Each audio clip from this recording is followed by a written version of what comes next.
ఈరోజు మరి జిల్లా కలెక్టర్ గారు సాయి కార్తిక్ వర్మ గారిని కలవడానికి రావడం జరిగింది.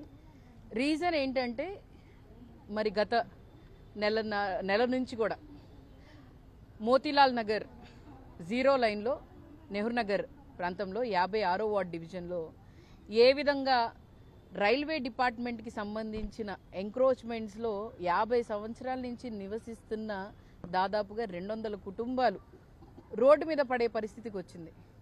ఎందుకంటే గతంలో కూడా నాన్నగారు ఎమ్మెల్యేగా ఉన్నప్పుడు వైఎస్ఆర్సీపీ పార్టీ అధికారంలో ఉన్నప్పుడు అక్కడ ఉన్న వాళ్ళందరికీ కూడా ఇళ్ల పట్టాలు ఇచ్చి అక్కడ ఇల్లు కన్స్ట్రక్ట్ చేసి వాళ్ళని పంపిద్దామని చెప్పి వాళ్ళతో మాట్లాడి అన్ని వాళ్ళకి తొందరగా కంప్లీట్ చేసే విధంగా మాట్లాడి చేసి పంపిద్దామని అనుకున్నాం.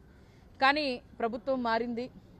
సరే, మారిన తర్వాత అయినా కూడా మరి దాదాపుగా 7-8 మంత్స్ నుంచి వాళ్ళకి నోటీసెస్ వచ్చినాయి. ఫస్ట్ నోటీస్ వచ్చినప్పుడు వాళ్ళు స్థానిక ఎమ్మెల్యే గారు నజీర్ అహ్మద్ గారి దగ్గరికి వెళ్ళి ఆయనతో మాట్లాడినప్పుడు, సార్ మాకు నోటీస్ వచ్చింది, మరి మా పరిస్థితి ఏంటి సార్, ఈ ఇల్లు తీసేస్తే మేము ఎక్కడికి వెళ్ళాలి సార్, రోజు కూలీ చేసుకుంటే కానీ బతకలేము, మా ఇంట్లో ఆడవాళ్ళు ఉన్నాము, మేమందరం కష్టపడితే కానీ మా జీవనం సాగదు అని చెప్పుకుంటే ఆయన ఒక మాట అన్నారంట, అమ్మా మీ అందరికీ నేను కొర్నిపాడులో ఇల్లు కట్టించిన తర్వాతే మిమ్మల్ని ఇక్కడి నుంచి పంపిస్తాను అని చెప్పడం జరిగింది. సరే, ఎమ్మెల్యే గారు అంటేనే ఒక నమ్మకం, మన ప్రజాప్రతినిధి, మనం ఓట్లేసి గెలిపించామని చెప్పి నమ్మారు. రెండోది కూడా నోటీస్ వచ్చినప్పుడు కూడా సరే ఉన్నారు కదా ఎమ్మెల్యే గారు చెప్పారు కదా, మనకేంటి ఇబ్బంది, మన కోసం ఏదో ఒకటి చూస్తున్నారని చెప్పి వాళ్ళందరూ అలాగే వదిలేశారు. తర్వాత మళ్ళీ థర్డ్ నోటీస్, ఇంకా ఫైనల్ నోటీస్ వచ్చినప్పుడు కొంచెం ఆందోళన చెంది ఏం చేయాలో అర్థం కాక, అమ్మ రేపు వచ్చి మాది పగలగొట్టేస్తున్నారు, మా ఇల్లుని తీసేస్తారంట, కరెంటు వాళ్ళు వచ్చారు, కరెంటు తీసేసిన తర్వాత ఇళ్ళన్ని పగలగొట్టేస్తారు, ఇదిగోండి ఇక్కడ ఇచ్చేశారని చెప్పి నన్ను పిలవటం జరిగింది. నేను అక్కడికి వెళ్ళాను, వాళ్ళతో మాట్లాడాను, మేము ఉంటాము అని చెప్పాము. దాని తర్వాత నేను వీళ్ళందరూ కలిసి మళ్ళీ ఎమ్మెల్యే గారి దగ్గరికి వెళ్ళి చెప్పుకున్నారు, లేదమ్మా ఎలాగైనా తీసేయాల్సిందే, చేయాల్సిందే, అవి మీరు ఉంది అక్రమంగా మీరు ఉన్నారు, ఇల్లు కట్టుకున్నారు, చేశారు 50 సంవత్సరాల నుంచి అది ఇది అని చెప్పారంట.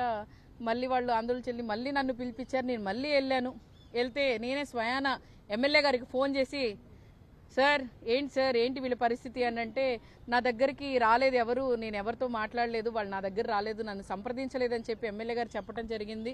దాని తర్వాత కొర్నిపాడులో మీరు ఇస్తానని చెప్పారంట కదా సార్, ఇల్లు కట్టిస్తానన్నారంట కదా, మరి ఆ పరిస్థితి ఏంటి అని అంటే, అవి లిటిగేషన్లో ఉన్నాయి కదా, అక్కడ ఎలా ఇస్తాము అని చెప్పడం జరిగింది. మళ్ళీ మా దగ్గర పంపించండి, నేను మాట్లాడతాను అని చెప్పారు. దాని తర్వాత ఆయన వస్తానని చెప్పారు, కానీ రాలేదు. అన్నీ జరిగినాయి, అన్నీ అయినాయి. కానీ ఇప్పుడు దాకా కూడా ఆయన మాట మీద నమ్మకం లేకపోయింది ప్రజలకి. ఎందుకనంటే ఏదో మాట దాటేసుకుంటా వస్తున్నారు తప్ప ఆయన ఎక్కడా కూడా నేను మీకోసం అండగా ఉంటానని చెప్పట్లేదు. సో వాళ్ళకి రోజు రోజుకి భయం.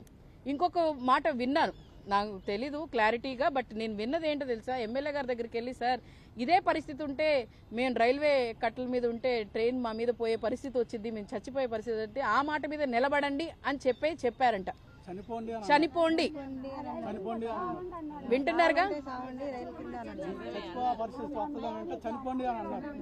ఒక ఎమ్మెల్యే ఉండి, ఒక ప్రజాప్రతినిధి ఉండి ఈ విధమైన మాటలు మాట్లాడటం కరెక్టా?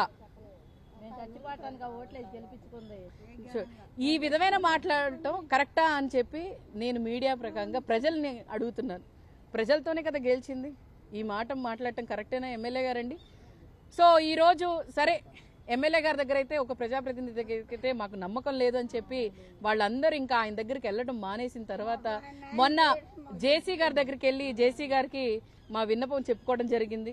తర్వాత ఈరోజు కలెక్టర్ గారి దగ్గరికి వచ్చి, సార్ అయ్యా మేము చేతులు జోడించి అడుగుతున్నాము, ఇక్కడున్న ప్రజలకి, ఆ కుటుంబ సభ్యులకి న్యాయం చేయండి అని చెప్పి. న్యాయం అంటే అవేమి మీరు తీయద్దు, మీరు తీసుకోవద్దు అని చెప్పట్లేదు, మాకెక్కడైనా ఆల్టర్నేట్ చూయించిన తర్వాతే ఇవి తీసేయమని చెప్పి కోరుతున్నాము న్యాయబద్ధంగా. ఎందుకనంటే డబ్బు ఉన్నవాళ్ళు కాదు, సేవింగ్స్ ఉన్నవాళ్ళు కాదు, లేకపోతే మేడలు కట్టుకున్నోళ్ళు కాదు, అక్కడ అన్ని గుడిసెలు ఉంది, అక్కడ అన్ని బ్యానర్లతో లేకపోతే ఏమో చీరలతో ఇల్లులు కట్టుకున్న వాళ్ళు ఉన్నారు, అక్కడేమో మేడలు కట్టుకున్న వాళ్ళు లేరు. కాబట్టి నేను మీడియా ప్రకారంగా అధికారులకు కోరుతుంది ఏంటంటే, రైల్వే డిపార్ట్మెంట్ కోరుతుంది ఏంటంటే, మీరు తీసేటట్టయితే వీళ్ళకు ఆల్టర్నేట్ ఎక్కడైనా చూయించి తీయాలి అని చెప్పి మిమ్మల్ని కోరుతున్నామని చెప్పి వీళ్ళందరి సందర్భంగా నేను తెలియజేస్తున్నాను. మేము గతంలో కొర్నిపాడులో అండి వీళ్ళతో మాట్లాడి చేసి వీళ్ళని ఎవరెవరు గుర్తించి చేసి వాళ్ళందరికీ ఇళ్ల పట్టాలు ఇవ్వడం జరిగిందండి. గతంలో వాళ్ళ కోసం ఇల్లు కట్టడానికి కూడా స్లాబ్ వరకు జస్ట్ కింద వరకు కంప్లీట్ చేసాం. స్లాబ్ వేయాల్సి ఉంది, అది కూడా అప్పుడు ఇచ్చేసాము. వీళ్ళందరితో అప్పుడు కూడా మాట్లాడి నేను ఎన్నోసార్లు వీళ్ళని సంప్రదించడం జరిగింది ఈ ఇష్యూ గురించి గతంలో ఎలక్షన్ ముందు. తర్వాత అయిన తర్వాత చూద్దాంలే వీళ్ళని ఎక్కడైనా రీప్లేస్ చేసిన తర్వాత అప్పుడు తీద్దామనే ఉద్దేశంతోనే రైల్వే డిపార్ట్మెంట్తో కూడా అప్పుడు మాట్లాడటం జరిగిందండి. మేము డిస్కషన్ ఏం లేదండి, వీళ్ళ దగ్గరకు వచ్చి డిస్కషన్ అదేనండి. అంటే ఒక స్పష్టత ఇవ్వట్లేదు ఎవరు ఎక్కడైనా కూడా అధికారులు కూడా కాదండి, ఒక ప్రజాప్రతినిధి వచ్చి అయ్యా మిమ్మల్ని ఇలా తీస్తున్నారు, ఇలా చేస్తున్నారు, సో మిమ్మల్ని ఎక్కడైనా రీప్లేస్ చేసి ఈ అధికారులకి అలాగే ప్రజలకి ఒక ప్రజాప్రతినిధి మధ్యలో ఉండి మాట్లాడాలి. ఏంటి వాళ్ళకి వీళ్ళకి ఆల్టర్నేట్ గా చూసుకొని చేయాలి. అదే కదా ఒక ప్రజాప్రతినిధి ఏంటంటే రెస్పాన్సిబిలిటీ. ఆ రెస్పాన్సిబిలిటీ నిజంగా చెప్పాలి అని అంటే మా ఎమ్మెల్యే గారి దగ్గర లేదండి. ఏ విషయంలో కూడా క్లారిటీ ఉండదు ఆయన దగ్గర. ఆయన దగ్గరికి వెళ్తే ఏమో ఎకసకాలుగా మాట్లాడతారు, లేకపోతే ఏమో తీసి పడేసినట్టు మాట్లాడతారు. ఆయనకి ఓట్లు వేసేదాకే కదా మనిషి కావాలి. ఓట్లు వేసిన తర్వాత గెలిచిన తర్వాత ఆయన మనిషి బతికితే ఎంత, చస్తే ఎంత ఈ ఎమ్మెల్యేకి. సో ఆ విధంగా తయారయ్యారు ఇక్కడున్న ఎమ్మెల్యే.